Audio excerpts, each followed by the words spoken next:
मुंहिंजो लाल मूंखे मोटाए ॾियो। अलाह जी रोई थो लॻ।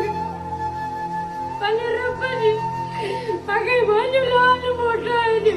कंदकोट मां धाड़ेलनि हथां अगवा थियल मासूम ॿारड़े समरत कुमार जे अगवा वारी ख़बर अवामी आवाज़ में शाया थियण खां पोइ सिंध हाई कोर्ट जे chief justice Ahmed Ali Sheikh notice वठी छॾियो आहे। चीफ जस्टिस पारां सेशन जज Kandhkot at Kashmore, inspector general police Sindh ऐं एसएसपी कंदकोट कश्मीर खां 2 ॾींहनि में रिपोर्ट तलब कई वई आहे, जंहिं बाद पुलिस में थरथलो मची वियो आहे। अहिड़े नोटिस बाद अगवा थियल ॿारड़े जे वारसनि में मदद जी उमेद जागी पई आहे। नींगर जे पीउ अजीत कुमार अवामी आवाज़ सां ॻाल्हाईंदे चयो त मुंहिंजे नींगर जो केस अवामी आवाज़ भरपूर नमूने उथारियो आहे, जंहिं बाद एसएसपी कश्मीर खे नींगर जल्द खां जल्द बाज़ियाब कराइण जो हुकुम ॾिनो वियो आहे। सुजाण धुरियुनि अवामी आवाज़ सां ॻाल्हाईंदे चयो त अवामी आवाज़ सिंध जे माण्हुनि जो हक़ीक़ी आवाज़ आहे। अॻवाननि ज़ुरियत हुसैन बजाराणी, सैयद सिकंदर शाह, अब्दुल गनी बजाराणी, वलीडिनो सिंधी, अकरम बाजकाणी चयो त ही वाहिद अख़बार आहे जंहिं कॾहिं बि सहाफ़ती असूलनि ते सौदेबाज़ी नाहे कई ऐं सिंध जो केस भरपूर नमूने उजागर कयो आहे। हिंदू पंचायत शिकारपुर जे वफ़द मुखी गोपाल दास, प्रताप राय, रवि कुमार, मोतीराम, अशोक कुमार ऐं संतोष अग्रवाल चयो त अवामी आवाज़ रिंकल कुमारी समेत सिंध जे हिंदुनि जो केस भरपूर नमूने आला ऐवाननि ताईं पहुचायो आहे। चीफ जस्टिस पारां नोटिस वठण बाद नींगर जे वालदेन में हिक उमेद पैदा थी आहे। खेनि उमेद आहे त नींगर जल्द बाज़ियाब थी वेंदो ऐं संदन ज़िंदगीअ में ख़ुशियूं वापसि अची वेंदियूं।